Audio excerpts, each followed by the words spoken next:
শ্রীমঙ্গলের এই day tour প্যাকেজটি মূলত যারা একদিনে শ্রীমঙ্গলের প্রধান আকর্ষণগুলো ঘুরে দেখতে চান তাদের জন্য চমৎকার একটি সুযোগ। আপনার শেয়ার করা তথ্য অনুযায়ী এই ভ্রমণে আপনি যা যা উপভোগ করতে পারেন এবং কেন ঈদের আগে বুকিং দেওয়া জরুরি তার একটি ধারণা নিচে দেওয়া হলো। তার আগে আমার এই ভিডিওটি না টেনে পুরো ভিডিও দেখার জন্য অনুরোধ করছি। শ্রীমঙ্গল ডে ট্যুরে যা যা দেখবেন। সম্ভাব্য রুট: ১. চা বাগান। শ্রীমঙ্গলের মাইলের পর মাইল সবুজ চা বাগান, যেমন নূরজাহান বা ফিনলে চা বাগান। ২. লাউয়াছড়া জাতীয় উদ্যান।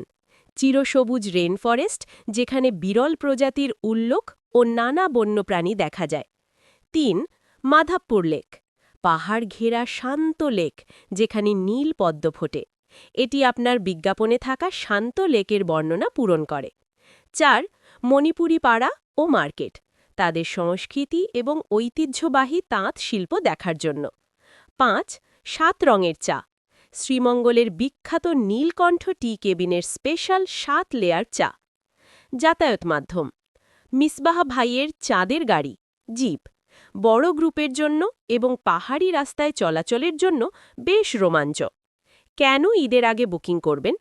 ঈদের ছুটিতে শ্রীমঙ্গলে পর্যটকদের উপচে পড়া ভিড় থাকে। সাধারণত ঈদের সময় ভালো মানের রিসর্ট বা হোটেল খালি পাওয়া যায় না। সিএনজি বা চাঁদের গাড়ির ভাড়া অনেক বেড়ে যায় এবং সময় মতো রিজার্ভ করা কঠিন হয়ে পড়ে।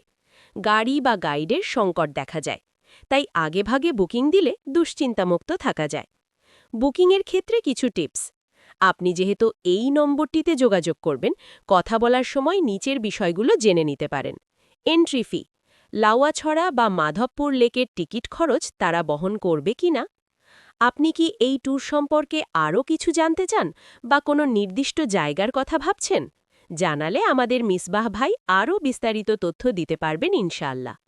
আমাদের এই ভিডিওটি যদি আপনাদের কাছে ভালো লাগে তাহলে আমাদের এই চ্যানেলটিকে সাবস্ক্রাইব করুন এবং বেশি বেশি লাইক শেয়ার করুন এবং অন্য ভ্রমণ পিপাসু ভাইদেরকে দেখার সুযোগ করে দিন।